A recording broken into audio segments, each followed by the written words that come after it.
Welcome to the UTD and DFW Research Data Center overview and proposal development. As a reminder, this is not an MS Teams live event. Special options have been enabled for this meeting that will lock participant microphones upon entry. The control moderator will unlock participant microphones as needed during the Q&A. Please either raise your hand to interject a question or type that question into the chat.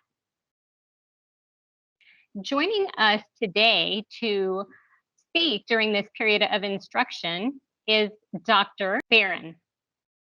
Dr. Barron is an applied econometrician that does integrative research involving cross-disciplinary applications of quantitative methodology. He has worked on projects spanning economics, education, sports, psychology, and sociology. He is a senior researcher on a continuing project that was originally a Texas legislator mandated value-added assessment of public schools and districts. He is principal investigator on the NSF-funded grant that created the DFW Federal Statistical Research Data Center and also chairs the 10 Institution Consortium. Dr. Barron, welcome. Thank you. Appreciate being here. Good day to everyone. I want to thank the Office of Research for facilitating this presentation. My section will be very brief and will be followed by a much more detailed one from Dr. Bondurant. I just want to whet your appetite about the benefits of using the Research Data Center, or RDC, and explain UTD's role in it. As has been said, this presentation is being recorded, and so you will have access to it in a few days.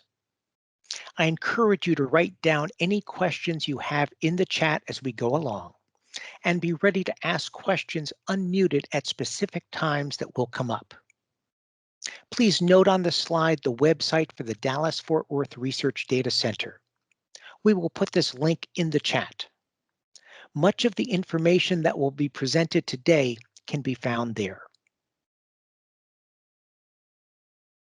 UTD is part of a consortium of Texas institutions that make up the DFW RDC. The RDC is a place where approved researchers can get access to restricted data unavailable almost anyplace else. Getting approval is a process, and Dr. Bondurant will take you through that. The data are restricted because they often allow analysis at a much lower level of geography or with more detailed variables than are available in their public versions. On the slide are where many of the most used data come from. Again, there are public versions of these data, but the ones used in the RDC have much more detail.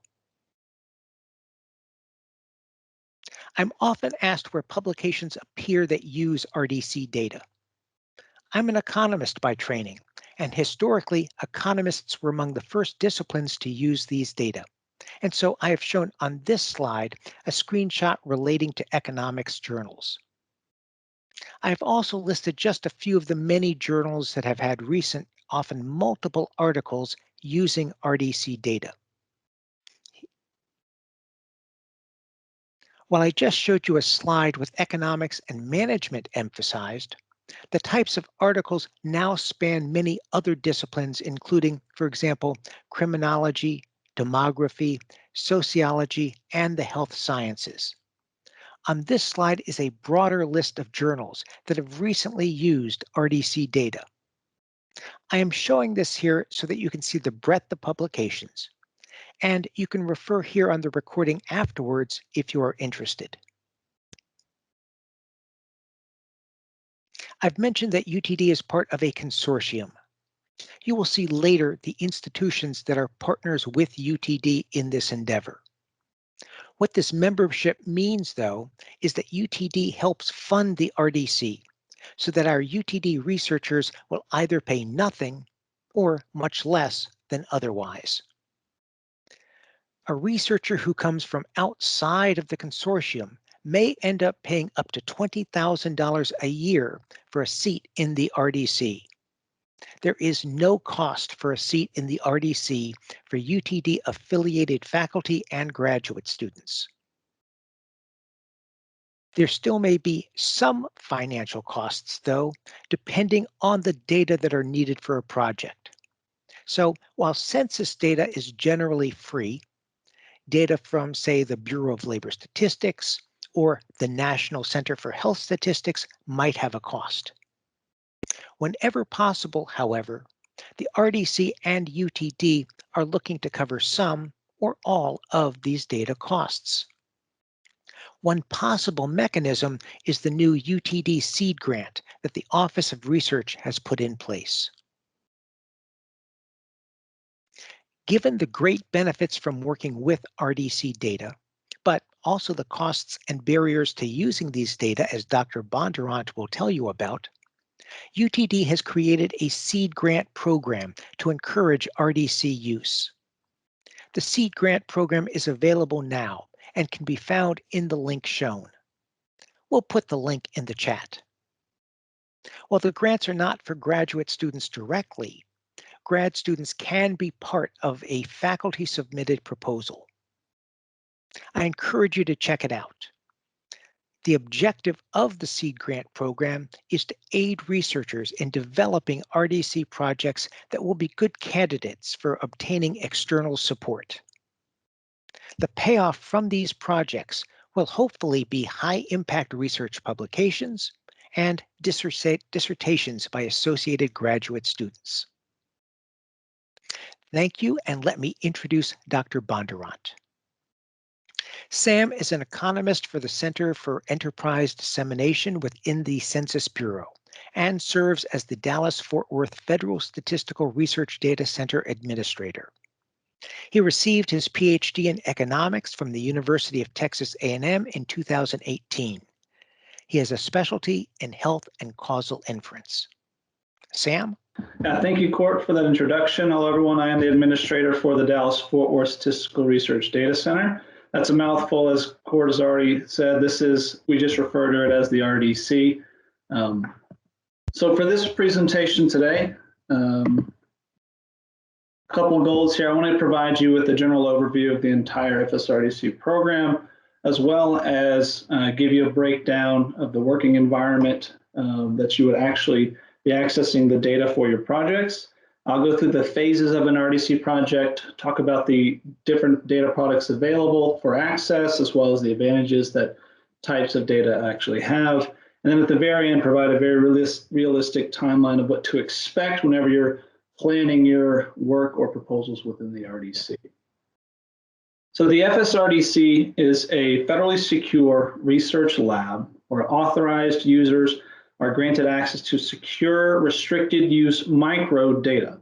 Now, access is granted through what are called thin clients. I'll talk about those in a bit later. These thin clients grant local access network access to the Census Linux research servers located in Bowie, Maryland. The Census Bureau contains their data on these servers, as well as other statistical agencies, some of which that Court has just mentioned. They use the same infrastructure that Census has, but their rules and application process differ somewhat. There are fees to maintain the facility.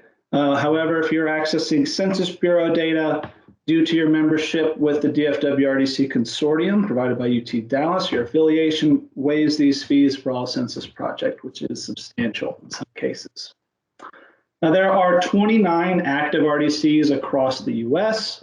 There's one opening up in UIUC, hopefully this year. It would have been last year, but due to the pandemic, things were delayed. So hopefully this year that'll open up, and then as well as a new RDC out in Gainesville. So you can see across the US, there's significant interest in accessing data through the RDCs. And this next table here really shows the overall growth of the RDC program. So back in 1982, the Census Bureau first opened up their first RDC in-house at headquarters.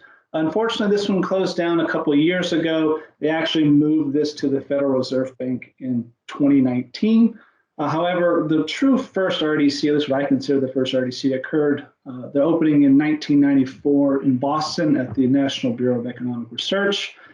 10 years later, 6 more opened up, 10 more years, 9, and then the last 10 years we had 16 RDCs open up. So you can really see there's just a a very large demand for RDCs. We get maybe 5 or 6 applications to open RDC every single year. So the fact that Dallas was able to secure one speaks volumes, especially considering how close the Texas RDC is already. Now, the DFW consortium consists of 10 different research institutions across North Texas. Now, an RDC is actually essentially just a very secure computer lab with no windows. Computers are actually thin clients which have no hard drives, no disk drives. All they do is grant you local internet access to the secure Census research servers out in Bowie, Maryland. So as you'll see on this map here, all RDCs are connected to the same research servers out there. The research environment will contain all the project spaces, all the software, statistical packages you'll need, all the accessible data. Through this environment, researchers from multiple RDCs can work together on the same project at the same time. So essentially, even though you might have a co-author out in Boston or out in UCLA, you will all still access the same space within their own relative RDC. I like to joke that it's essentially a very, very restrictive Dropbox folder, essentially. Okay, so why is it required for Census to restrict microdata access? So Title 13 and 26, as well as the Confidential Information Protections and Statistical Efficiency Act, require that the individual respondents, whether they be businesses or households, cannot be identified. So confidentiality of respondents are of the utmost importance. And the only people that can actually access the microdata are those that are Census Bureau employees or temporary staff. So whenever you get access to your, or get approved for your project and you get access to the data, you are technically hired as an unpaid Census Bureau contractor. Now, in order to actually access the data, you must provide legitimate benefits to the Census Bureau program, and the access and the data can only be used for statistical purposes. So essentially, you're working with Census, but you're also providing work for your general research interests or research goals. Okay, Court mentioned this website, dfwrdc.org. I will mention multiple times throughout this presentation that I'm going to refer as the website. This is what I'm talking about. Essentially, everything you need to know. If you forget everything about this presentation today, if you remember this website, you can piece together the information you'll need to draft or submit an actual proposal.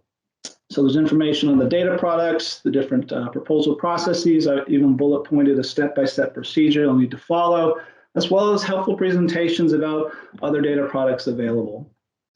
The second website posted at the ideas.repec.org is a link to the CES working paper series. I believe they call it the discussion paper series. A requirement of every single RDC project is that they submit a working paper to this working paper series. So if you are interested in investigating what's already been accomplished, you can search this paper series here and figure out what's been done or what's possible. Now, one caveat is that CES economists at Census have access to an even more restrictive versions of some data sets. And they publish to the same working paper series. So just because you see the working paper in there doesn't necessarily mean that you can accomplish the same type of work.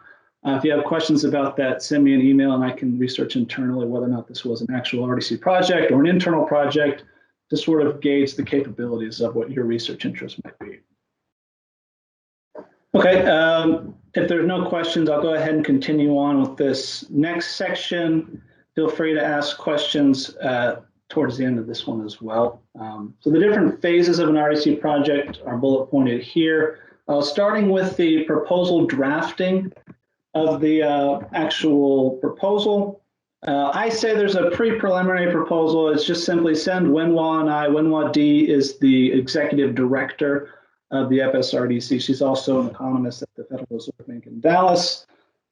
Just send us an email stating the idea you have in mind. We can set up a call, a Zoom call, or just a phone call if you wish to talk about the different possibilities. This even goes true for maybe you don't want to submit a census proposal. Maybe you're a PhD student that's looking for information about where to find the right data for your project. restricted use or public use, just send me an email. Odds are I'll be able to help you out, or at least guide your general research goal. Even if it's not within the RDC, just feel free to email me. The true first start of a proposal process is submitting the preliminary proposal submission through the new portal. The link down right below on that sub-bullet of the second bullet is the website. It's kind of tough to find this link, so I try to post it as many places as I can. It's posted to the website. This is a very new sort of beta website that's just being developed now as part of the Evidence-Based Policy Act, requiring all agencies to have a single submission portal to apply for their restricted use data. This is more of just sort of administrative. Don't worry about filling in the information that you might not think is correct or you want to use in the future. Nothing is permanent. We just want a record of your interest through this portal, and then that'll get rewired to me, and then we can begin the actual proposal development process. So the proposal development is going to be very involved. It's going to be a lot of back and forth. It's an iterative process of drafting the proposal, and so don't feel worried whenever you draft or download the actual proposal guidelines on the website. It is a very long and extensive document. It goes through in detail everything you'll need to know. Don't worry about the length of that, or if you need to read the whole thing, just send me an email and we'll get started slowly but surely. Also on the website are links to the proposal process for the NCHS, the AHRQ, BLS, BEA. They have their own admins to help with that, so be sure to check out how they go about submitting their proposal processes. Okay, a census proposal actually consists of 3 separate documents. The first is an abstract. This is actually the last document that gets created. Sometimes I create it. This is more of a formality. Although the abstracts do get posted to the census.gov website as part of, for active RDC projects, we keep a record of all the abstracts. The second document labeled as the proposal, the true name is the project description, but I kind of shorthanded to call it just simply the proposal. In it, you're going to give a basic outline of your project. An overview is going to be sort of an introduction, very similar to what you submit to an academic journal. You're going to include requested data sets and years. You'll want to include additionally external data sets that you might bring in. Maybe you're bringing in control variables or your source of identifying variation. You'll mention that within there. And you'll also want to provide a description of why you need the internal data for your project. If you can, run your investigative analysis externally outside of the RDC without the restricted use data, we want to make sure you do so, because it is a fairly intensive process to get in the RDC, only to find out that you didn't need to go through this whole process. Another section that's very important is the methodology section. You want to describe how you plan to go about conducting your analysis, estimating your equations, describing a linking process if you're requesting a lot of complex data systems. If you're just requesting demographic data, you don't really need to include a linking process, but everything you need to determine the overall feasibility of the project you plan to actually investigate within the RDC needs to be explained out in the methodology section, because reviewers will be experienced with the data. They will be able to better determine if your project is actually feasible within the data. They'll know if there's missing observations for very key variables, things of this nature. You'll also need to include expected output. Typically, people just request summary statistics and regression coefficients. If you're requesting anything beyond that, you'll need to be more specific about how you, about what you're actually pulling, maybe density graphs, maybe maps. And then the last one, duration and funding. Duration of the project's typically from 3 to 5 years. That's up to you. There really isn't a downside to request the maximum 5 years, but to each their own. Funding is going to be the DFWRDC.org, the DFWRDC consortium membership you have with UT Dallas. And then the last item on here, the benefits to the Census Bureau. This is something that kind of, in my mind, pushes people away from submitting a proposal. They see this benefits document. The official name is the predominant purpose statement. All projects that are accessing restricted use data are supposed to benefit the Census Bureau first, but for new researchers that have never actually worked within the RDC, it's kind of tough to determine what would necessarily be a benefit. Now, there are 13 different possible criteria to select from. 5, 7, and 11 are far and away the most popular. Criteria 11 is actually going to be your CES working paper submission. So we ask that you come up with an additional benefit to work on that will benefit the Census Bureau.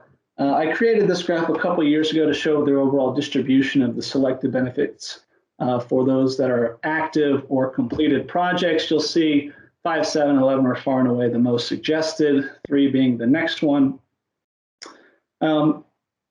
I tend to supply benefit ideas for projects 9 times out of 10. For new researchers that have never worked with the data, I take it upon myself to essentially come up with the benefit for your project. So don't let this necessarily dissuade you from actually submitting a proposal. All I need is just to have a clear project description and sort of an established methodology section. It makes it easier for me to come up with a benefit idea for your project. Ideally, we want this to be something that you're already planning to do within the research environment, whether it be cleaning in data, whether it be linking certain data, whether it be investigating why certain data points are imputed or not. And if you give me a clear description, I have a lot of resources available to me in which I can come up with something that will actually be an approved benefit for your project. Okay, now, next phase of an RDC project is going to be submitting it for review. Let's say we have all the proposal documents ready to go. I'll submit it to the Census project staff.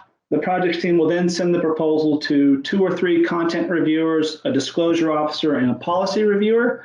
The disclosure officer and policy reviewer, for the most part, are just checking boxes to make sure there's nothing out of the ordinary. Policy reviewer wants to make sure that the topics you're covering aren't necessarily politically charged or anything that'll get Census Bureau and a political organization in sort of hot water. But for the most part, everything goes by swimmingly. What we really are focused on are the 2 to 3 content reviewers. These are going to be the data expert for the data you're requesting, and they're going to check on the mainly these 5 points here of review. First and foremost, they're going to want to make sure the project is feasible. That's usually straightforward if you're not doing something that's too complicated or too involved. Second is going to be benefits to census strength. Again, I'll do my best to come up with a meaningful benefit for your project, so don't stress about that. Next is scientific merit. That's fairly straightforward and clear. Fourth on the list is need for non-public data. If you write a convincing argument where it's clear that this project could not be accomplished externally using the publicly available data, that one's going to be fairly straightforward. And then lastly, risk of disclosure to make sure you don't have any output you're planning to request that could identify individual respondents, whether they be businesses or individuals. After census review, depending upon the data set you're requesting, you could require additional review from other agencies, whether it be IRS if you're requesting economic data, the Social Security Administration if you're requesting data that involves the NUMIDENT. If you're requesting LEHD data, which I'll talk about in a little bit, it'll be sent to the state labor offices and so on and so forth. Okay, let's assume that the project was approved. After submitting it for review, all agencies approved. Now we're going to start on what's called the Special Sworn Status Security Clearance. All persons within the RDC are required to receive SSS, Census, NCHS, AHRQ. It is a Census Bureau facility that they will be using to access the data, so everyone's going to require an SSS security clearance status. For census projects, Census absorbs that cost. NCHS, BLS, BEA do not, so you'll have to pay for that. I believe it's $1,800. AHRQ still absorbs the SSS cost as far as I'm aware. At least the last 2 ones that I started didn't have to pay SSS. So once you have it, you can maintain it in perpetuity by simply updating the training. So if you start with a Census Bureau project and want to submit an NCH project later, you won't have to pay for SSS again. You'll just maintain your status. Now, there is a residency requirement for non-citizens. You need to have lived in the U.S. for 3 of the last 5 years to qualify. If you're on 2 years, please, let's start drafting a proposal. By the time we finish it and get it approved, you'll reach potentially that 3-year requirement. I mean, hopefully it won't take a full year to draft and reach acceptance, but nonetheless, this really isn't that much of a hindrance if you've lived in the US for at least 2 years currently. You can always just sit on your approved project and we can just wait it out until that requirement is met, and then we can go ahead and work on getting the clearance. It takes about 2 months to process. It will be a 45-day additional wait period for foreign nationals, and we can start this process right after census project approval. So I mentioned that there's other agencies that could potentially have a secondary review. We won't need to wait for that. We can go ahead and get that process started and sort of run the SSS clearance and the IRS review or whatever second agency review concurrently. Okay, after the security clearance, we'll go into the actual RDC analysis. All work that requires the access to the restricted use data will physically occur within the actual RDC. This is located on the ground floor of the Dallas Federal Reserve Bank. This environment should have all statistical packages you need: SAS, Data R, Python, Geoda. If you have a question about what's available, I can look into it, see if the statistical software is actually available within the environment. It should have all the ADO files, any sort of secondary coding needed as well. If not, they can always be added in later. All uploads of potentially external data will be handled by the data staff, as well as any pulling out of any output you would like to request. Everything will be taken over. I'll be sort of the intermediary between you and your project space for anything that you want to bring into the RDC, whether it be data or code. And one thing that new researchers to the RDC sort of get a little shell-shocked with is the size of the data files. They are massive. Depending on the data sets you request, they could be 1 to 2 terabytes large. And so it will take time for the first few months for you to fully adjust to the environment. It is a Linux environment, very similar to Windows. It doesn't take you too long to adjust to that, but reading the large amount of documentation available for discovering how to handle large data files takes some time. But if you are used to handling a lot of moving components at once, in terms of research projects, you'll probably be okay.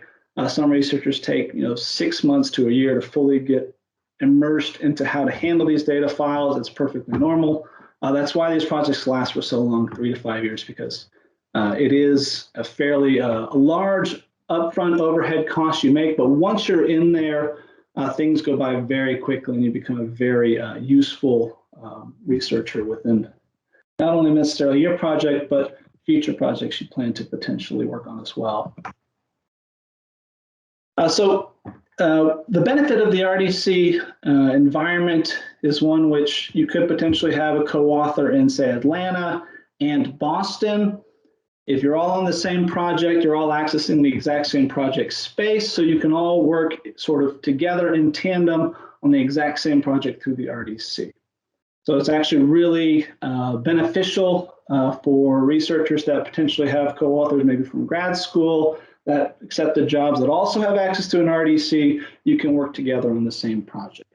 Just recently, there was a new software that was uploaded into the system that allowed for instant messaging within projects for researchers.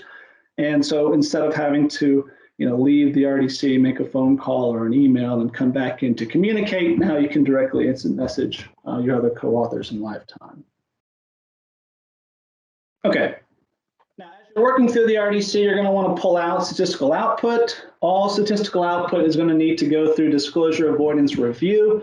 I'll be working with you hand in hand for the first one. I'll handhold you through the entirety of the first disclosure review.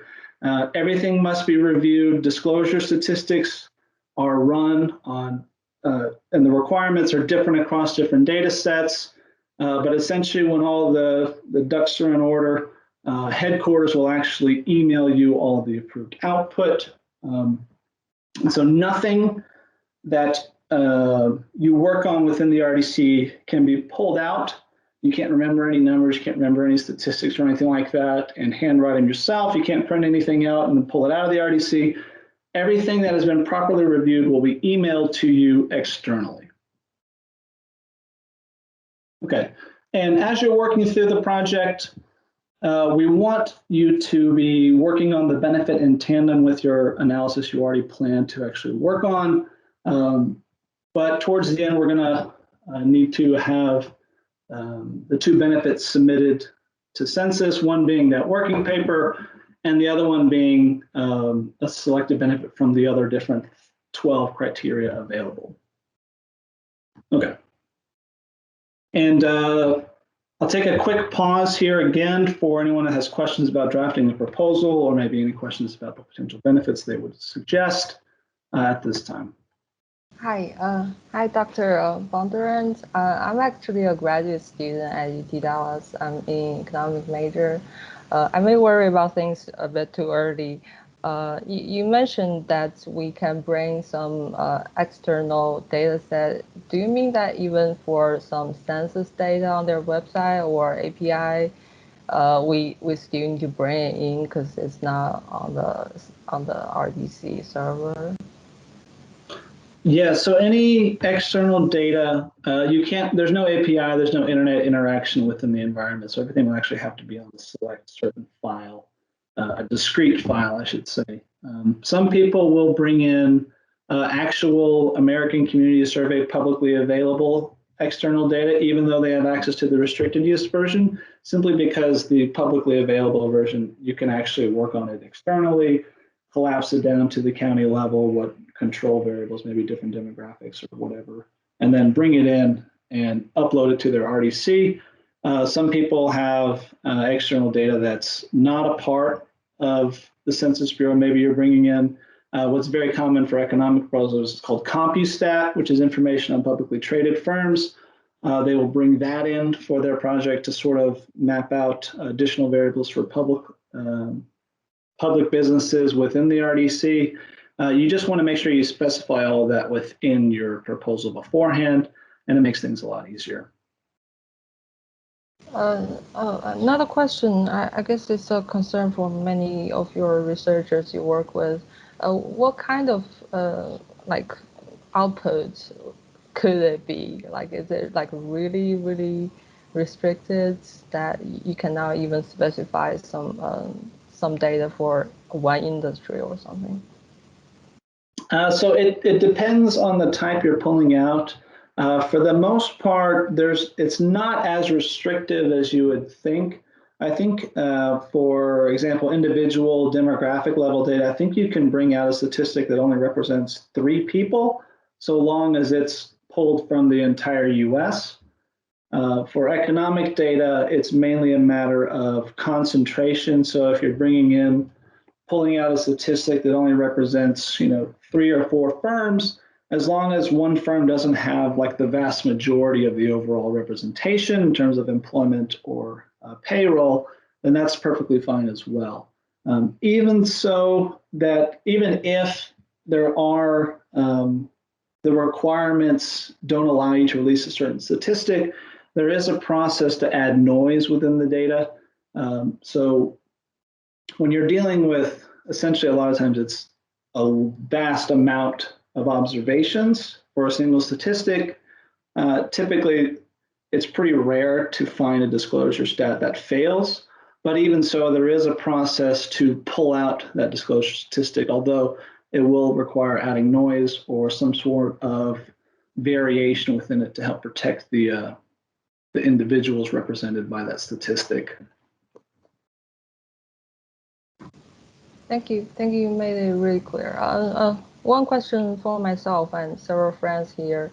As a graduate student, we're not encouraged to propose a proposal by ourselves, right? We have to work with faculty because, the past 1 year, we haven't even met many of the faculties. It has been really hard for us. No, I would say that I highly encourage students to submit a proposal. Now, we do ask that all students have their advisors also included on the project as well. That way, so, when a student and advisor work together on the same project, it sort of increases the ability of success for it. And if, say, you get a job at an institution outside of an RDC consortium where you wouldn't have access to your project space, at least your advisor could still finish up the project.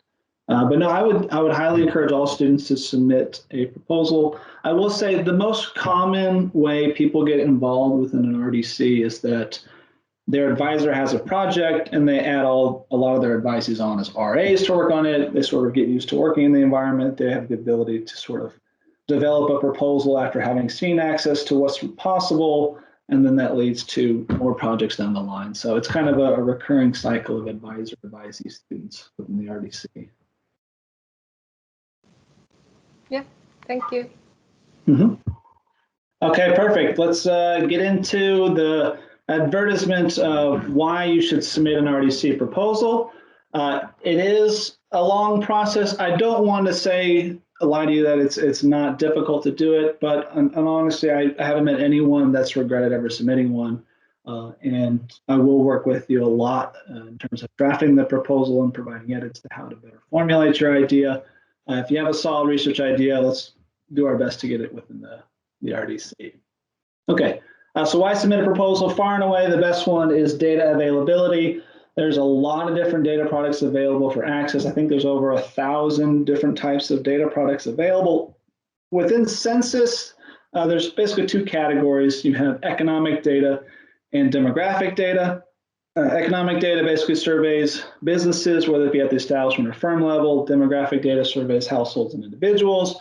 There's also something called the Longitudinal Employer Household Dynamics Data System, or LEHD.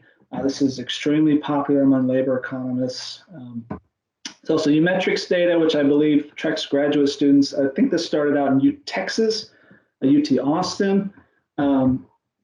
There's other agency available data, health data from AHRQ or the NCHS, plenty of data sets available, BLS and BEA. Not all of the other agency data products are available within the RDC. Some of these agencies directly specify what is and what isn't available, so you want to check their individual websites to make sure.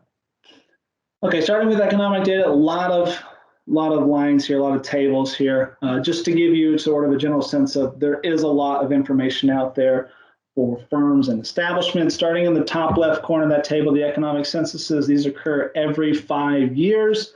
And depending upon which one of the 9 industries you operate in, you'll exist within this data. So every single firm in the entirety of the US gets surveyed every 5 years, and it'll be in one of these 9 categories. Between the economic censuses, sometimes there's considered an intercensal survey. So an establishment surveys in the top right, the annual survey of manufacturers, that surveys around, I think, like the top 5% of all manufacturers every year. That's a supplement to the census of manufacturers. There's additionally the services annual survey that gets service industries at the firm level, survey of wholesale trade, I believe, as well. So there's a lot of different economic data products available. If you have an idea of what you want to research, maybe you can search around for which data set would be best to capture the overall industry you're trying to operate within. The second table on the left, the business register data, I consider this sort of like the address book. This comes from administrative data from the IRS, and it has both employers and non-employers available within it, depending upon the data set category you want to use. Bottom left, if you're interested in international economics or trade, we have import and export data for all transactions that occur that are greater than $2,500. So there's a lot of data products available within just firms and establishments. Additionally, the same can be said for demographic data. Far and away, the most popular is the American Community Survey. This occurs every single year. I don't know if any of you have ever actually filled it out, but it covers 1.5% of the entire U.S. every year. Every year now. It replaced the long form decennial in 2010, but the decennial census going all the way back to 1950. Actually, 1950, I think, is getting released next year. So that one might be outside of the RDC. So all the way back to the 50s, all up to 2010. There's the American Housing Survey, sponsored by the HUD. Current Population Survey, sponsored by the BLS. Plenty of supplements in between. So a lot of different data products. A National Crime Victimization Survey, sponsored by the FBI. Just think about a research interest you have, and odds are there's a data set that covers it. Okay, this is a quick map of the different LEHD data systems, LEHD data products that comprise the system. I actually constructed a completely separate presentation just on the LEHD itself. It's a very complex and very involved data system, but far and away is probably the most popular labor economic data set available. I submit a proposal at least once a year, maybe twice a year, requesting the LEHD data system. Matter of fact, I just got approval for a project today requesting the LEHD system. This is the 8 most popular data sets. It's basically made of 3 main data sets. All on the left there, the ECF, this is the employer characteristics file. This comes from the firm. EHF, this is considered the job file employment history file. And then the ICF is the demographic information of the actual workers, the individual characteristics file. So we have the firms connected to the jobs, connected to the individuals. The vast majority of this information comes from the state labor office employment data they submit to the BLS. Census combines it with some of the information that we have available on individuals to construct this entire system here. That's a very complex and very involved system. If you're interested in learning more about it, like I said, there is a separate presentation on it that sort of gives you the Cliff Notes versions of the more popular working papers published about the system itself. Okay. As Cord mentioned, there's data from partnering agencies. It's also accessible. They all use the same infrastructure. To reiterate once again, the proposal process for these individual agencies are not going to be with me.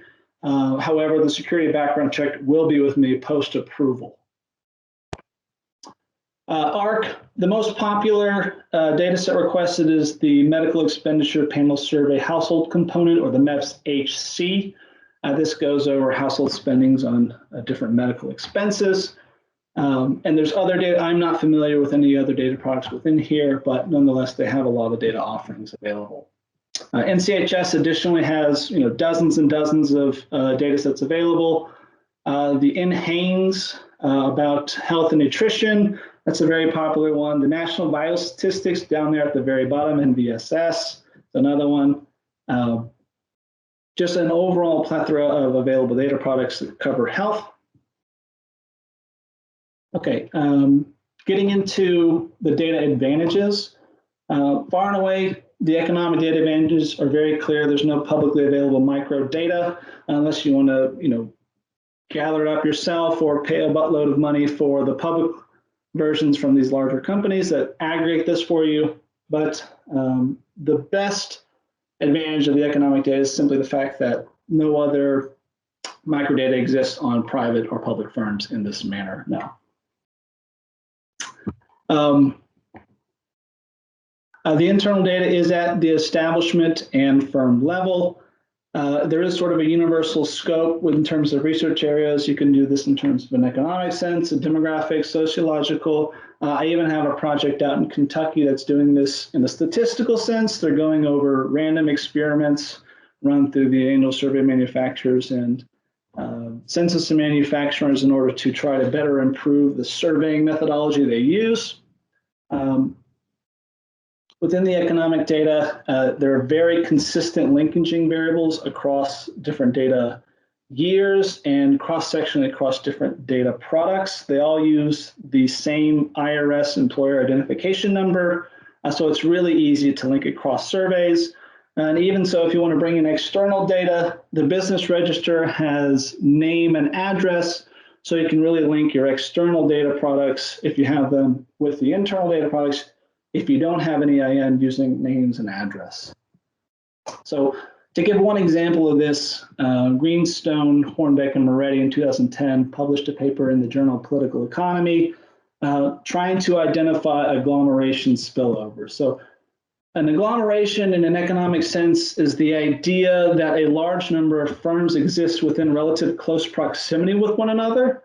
Now, there could be sort of economies of scale here, and that production costs might go down. It's cheaper and faster, their supply of intermediate goods and services. However, there could be a disadvantage in that there's pricing competition, so price competition could go up. So it's not clear if these spillovers will have a positive or negative benefit. And so what they do is they link the census of manufacturers, the annual survey manufacturers, the business register with external data they collected through what's called the $1 Million Plants articles. Basically, these articles list the winning counties and losing counties for receiving a large manufacturing plant within their system. So they sort of use this variation, sort of pseudo-exogenous variation of the winning versus losing counties and measure over total factor productivity of a county. And they find that 5 years after the plant opens, the incumbent plant's total factor productivity increases by 12% for the winning counties relative to the losing counties here. So they estimated a positive agglomeration spillover for the existing firms within a county after the manufacturing plant opened up. So using the business register, they were able to link this external data in which they had the names and the counties in which they were located, and then connect it with the CMF and ASM. Okay, the demographic advantages, demographic data advantages. These are going to be completely disaggregated. You have individual and household level data. There is publicly available versions of the ACS, AHS, CPS available, but a lot of the information is lower levels of geographic identification. There's top coding and censoring. They drop variables. Very important to a lot of researchers is birth date. Having birth date allows you to run a lot of potentially a lot of causal inference analysis. RDs are very popular with using birth date.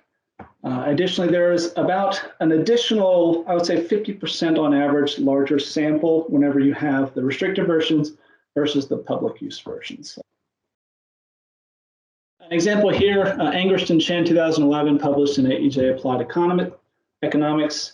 They're using the Vietnam era GI Bill and measuring long-run outcomes for individuals that were either drafted or were not drafted to the Vietnam War. They used the decennial census, the birth date available within the decennial census, and link that with the BLS National Longitudinal Survey.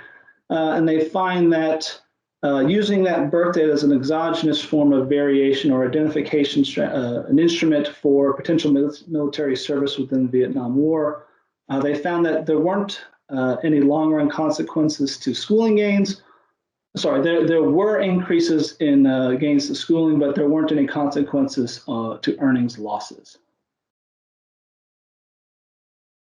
Another benefit of the demographic data, the restricted use version, is that you have a lower level of geographic identification. Now, the geography listed here is not consistent across all of the data years. For example, I know within the Survey of Income and Program Participation, tract is available for 2014 wave and the 2018 wave. Anything previous only goes down to the place and county levels, but nonetheless, you get a lot lower level of geographic identification. American Community Survey, publicly available single-year sample goes down to only the county level, but within the restricted use version, it goes all the way down to the block, so a very low level of geography. One example of a current project that I have that takes advantage of this lower level geography is Kyle Walker. He's a researcher out in TCU. He's measuring demographic inversion for millennials. Demographic inversion is essentially sort of like a gentrification, people moving from the more rural areas to the more urban centers. They get older. Typically, we think that as you get older, you move away. But he's used the American Community Survey to measure migration patterns at the block level. ACS asks about your previous residence, so you can sort of get a movement pattern within the restricted use version, but the publicly available version also does this, but the geography is a lot more coarse. So it's not entirely clear if this project is entirely possible within the publicly available data. So his actual suggested benefit is to sort of run the analysis both internally and externally to determine the applicability of the public use data in measuring demographic inversion. One of the clear benefits of the LHD, besides the fact that it's just a very powerful data system, is that you can link with either the economic side, you can link the firms to the other economic censuses, You can link it to any of the other establishment or firm level surveys because they all use that employer identification number provided by the IRS. You can also link the individuals, the worker side of the LHC, to the different demographic data products available because they identify as what's called the protected identification key. So you can use that to link these workers to the ACS. So a lot of linkage possibilities simply just using the LEHD. And one example for this comes from a paper published in the 2016 Journal of Labor Economics. They are measuring the increase in dispersion of earnings across different establishments. They use basically the kitchen sink here for their analysis, the LEHD, all the economic censuses, the decennial censuses, business register, LBD, establishment level surveys. They use a ton. This was a very large project within the RDC. They're measuring the contribution of establishments and the upward trend in the earnings dispersion.